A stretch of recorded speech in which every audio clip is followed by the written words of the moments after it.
कस्बा नुमा छोटा सा शहर। जून का महीना, भयंकर गर्मी, दोपहरी का समय। उस कस्बे में रहने वाले लोगों के मकान बंद, दरवाजा बंद। दोपहरी में कौन बाहर निकले। संयोग एक राहगीर उस रास्ते से निकला। उसको बड़ी जोर की प्यास लगी। न कहीं पौशाला, न कोई नल, न कुआं, कहाँ पानी पिए। प्राण तड़प रहे थे पानी के बिना। तब तक उसने देखा कि एक मकान की खिड़की खुली है। खिड़की से झांक कर देखा एक सज्जन बैठे, पास में सुराही रखी है जल से भरी हुई, उसके ऊपर गिलास रखा है। दरवाजा खुला था। खिड़की से यह सब दृश्य देखकर राहगीर दरवाजे से चला गया और यही कहा कि बाबूजी, बाबूजी, बड़े जोर की प्यास लगी है, 2 घूंट पानी मिल जाएगा। अभिमान के बोझ से दबी हुई गर्दन उन्होंने बड़ी मुश्किल से ऊपर उठाई उन श्रीमान जी ने और पूछा, क्या बात है, कैसे?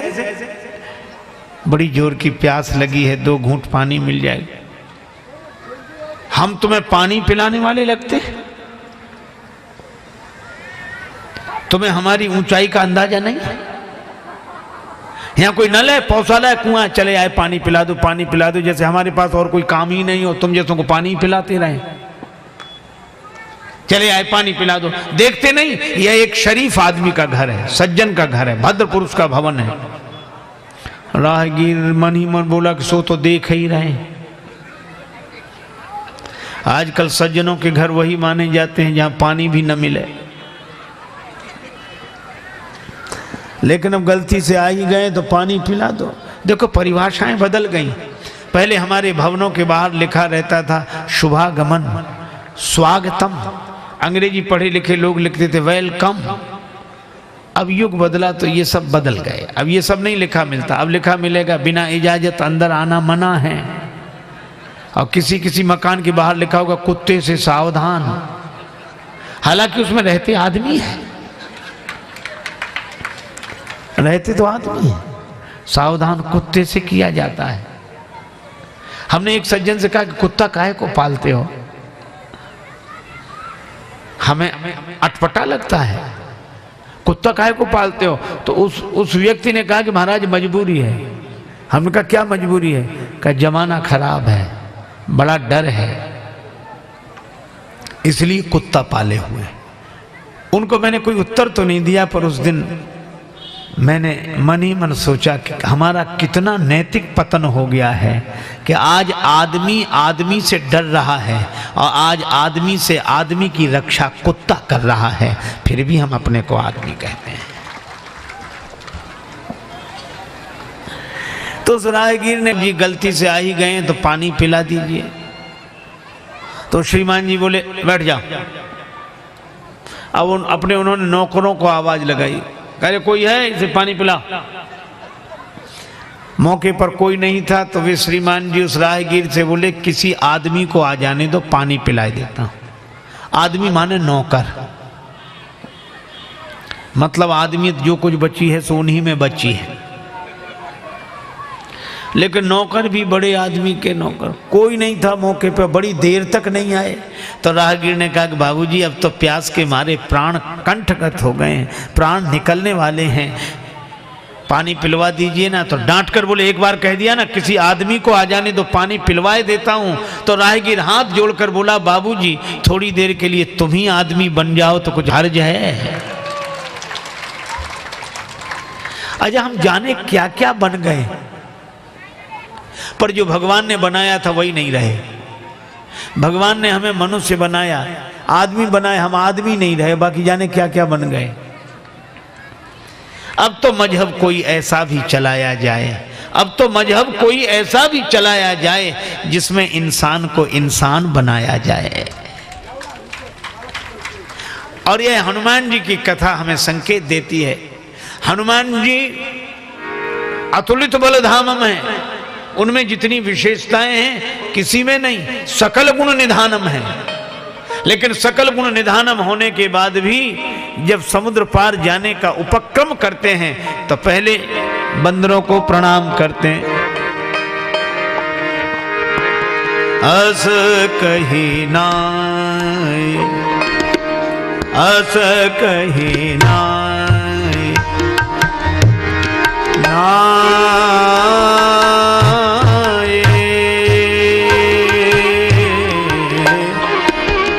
अस कही नाय, सबन कहूँ माथा अस कही नाय, अस कही नाय,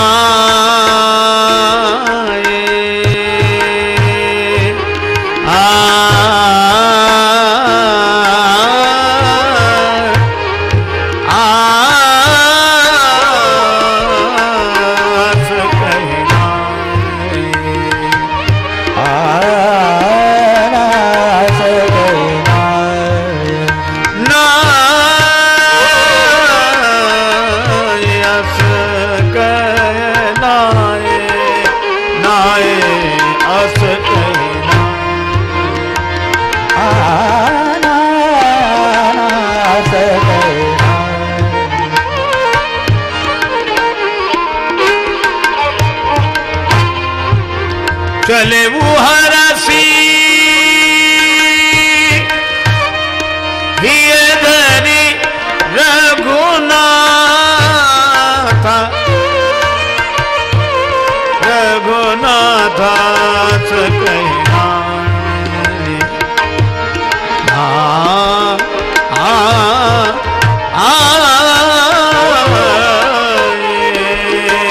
अस कहना, अस कहना, अस कहना। श्री हनुमान जी ने सब बंदरों को प्रणाम किया। नाय सबन कहूं माथा। बंदरों ने कहा हनुमान जी हम असमर्थ हैं, आप समर्थ हैं। आप समुद्र पार जा रहे हैं, हम समुद्र पार जा नहीं सकते, हम इसी पार के हैं। आप उस पार तक जाने की सामर्थ्य रखते हैं और आप हमें प्रणाम करते हैं तो हमें बड़ा संकोच होता है। आप हमें प्रणाम करते हैं तो हमें बड़ा संकोच होता है कि आप समर्थ होकर हम असमर्थों को प्रणाम कर रहे हैं। बोलो, हनुमान जी सबको प्रणाम करते हैं। हनुमान जी की जगह अगर हम जैसा आदमी होता, हम होते हनुमान जी की जगह, तो सबसे कहते चलो करो प्रणाम। तुम कोई नहीं जा पा रहे, हम जा रहे हैं, प्रणाम करो। पर हनुमान जी सबको प्रणाम करते हैं। बंदरों ने आंखों में आंसू भरकर कहा कि हम असमर्थ हैं, आप समर्थ हैं। हनुमान जी ने कहा कि सुनो, न तुम असमर्थ हो न हम समर्थ हैं। ये भगवान की लीला है। स्टेज प्रोग्राम नहीं चल रहा, अभी तो पर्दे के पीछे की बात हो रही। क्या न तुम असमर्थ न हम समर्थ, फिर तुम में से कोई भी समुद्र के उस पार जा सकता है, लेकिन तुम्हें इसी पार रहने की भूमिका मिली है और हमें उस पार जाने का पाठ मिला है। ये तो भगवान की लीला है। न तुम असमर्थ न हम समर्थ। अरे आप सोचो, नाटक में दिखाई देने वाला गरीब गरीब नहीं होता और धनी धनी नहीं होता। नाटक में राजा जब बैठता है ना, और कोई कवि आया, कोई गायक आया, तो राजा, नाटक में आपने देखा, राजा कहता मंत्री जो आज्ञा सरकार, इनको 10 सहस्त्र स्वर्ण मुद्राएं दे दी जाएं। वो कहता है ठीक है। अब नाटक में तो इतना धनी लगता है, 10,000 स्वर्ण मुद्राएं दिला रहा है, और पाठ के बाद वही पर्दे के पीछे जाकर कहता हमारी फीस दो तो हम जाएं।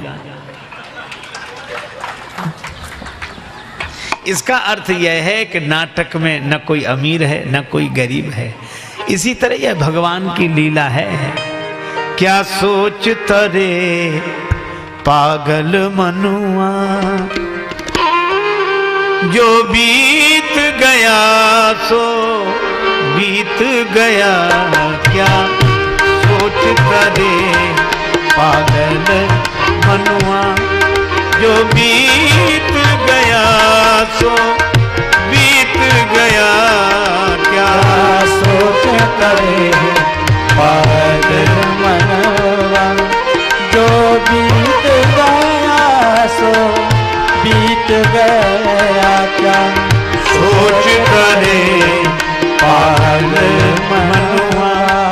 जो बीत गया सो बीत गया, क्या सोच करे पागल मनवा। इस झूठे खेल में मूल्य ही क्या, इस झूठे खेल में मूल्य ही क्या। कोई हार गया कोई जीत गया, इस झूठे खेल में मूल्य ही क्या। कोई हार गया कोई जीत गया, क्या सोचता रे पागल मनवा।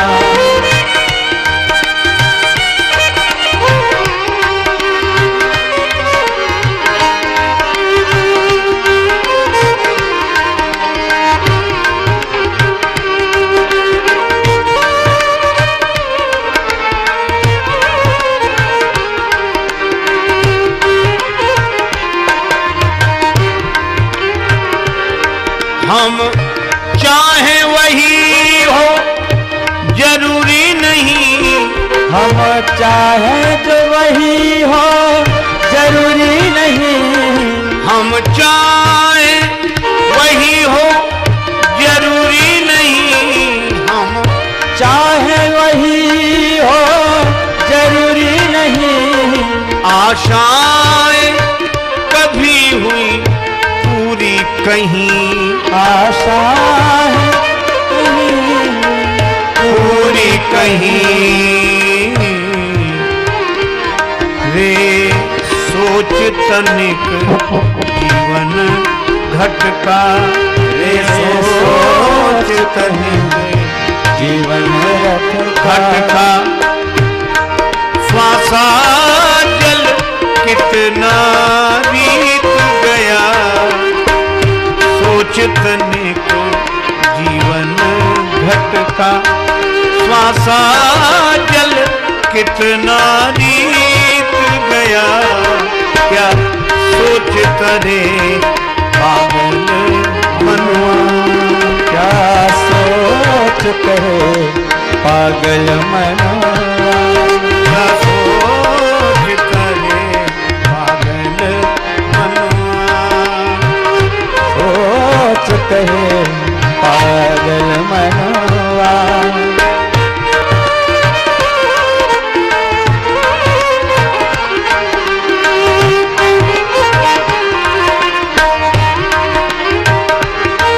प्रभु प्रेम पीयूष,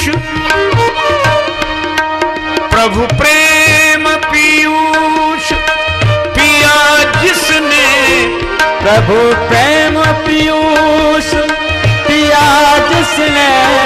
परहित हित जन्म लिया जिसने, परहित हित जन्म लिया जिसने।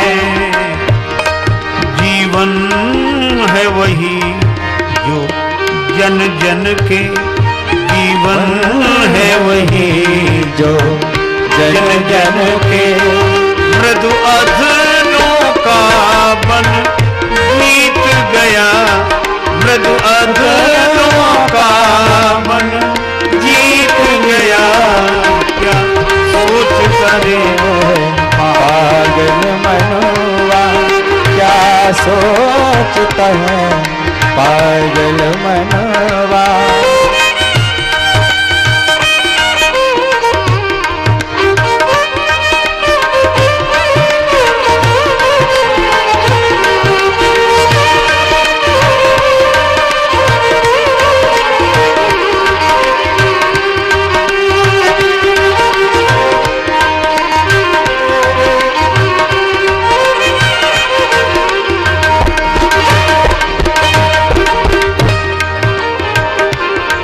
जब सूर्य सा साथी मिलता है, जब सूर्य सा का साथी मिलता है। राजेश कमल तब खिलता है, राजेश कमल तब खिलता है। हर सांझ को कहता है पंकज, हर साँझ को कहता है पंकज। सांझ सांझ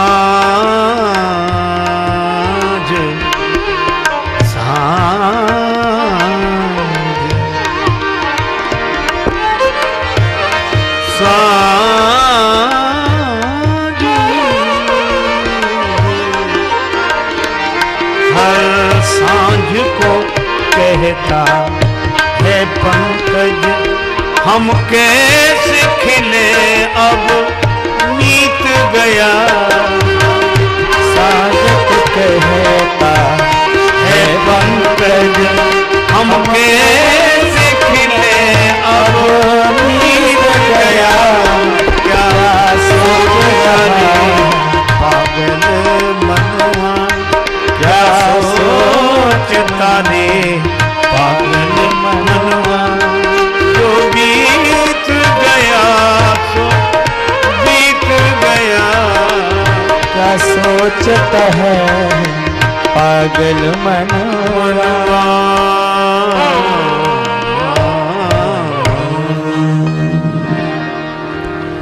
भगवान की लीला है, इसमें जिसे जो भूमिका मिल गई उस भूमिका का पालन करें और भगवान की लीला की दृष्टि से देखें तो संसार में न कोई छोटा है न कोई बड़ा है। न अभिमान करें न गिलानी करें, न अभिमान से भरें न गिलानी से भरें। अपने मन को जब भरें तो भगवान से भरें, यही जीवन की सार्थकता है। हमारे साथ एक सज्जन रहते थे, उनको आदत थी थोड़े में बुरा मान जाने की। किसी ने कुछ कह दिया तो बस वो नाराज हो जाते, बोलते कुछ नहीं पर मुंह फुला कर बैठे रहते। और उनसे कोई पूछते क्या बात, कुछ नहीं, नहीं कुछ तो अब है ही नहीं कुछ, तो तुम्हारा अब कह के और करा दोगे, वैसे तो कुछ है ही। बाद में पता लगता है कि किसी ने उनसे कुछ कह दिया है, तो उस आदमी को डांट दिया जाता है कि नहीं इनसे ऐसे मत कहा करो, तो प्रसन्न हो जाते हैं। मेरे पास आने से पहले वो श्री रामलीला में अभिनय करते थे। तो एक दिन हमने उनसे पूछा कि तुम राम जी की लीला में पात्र बनते थे? हाँ बनते थे।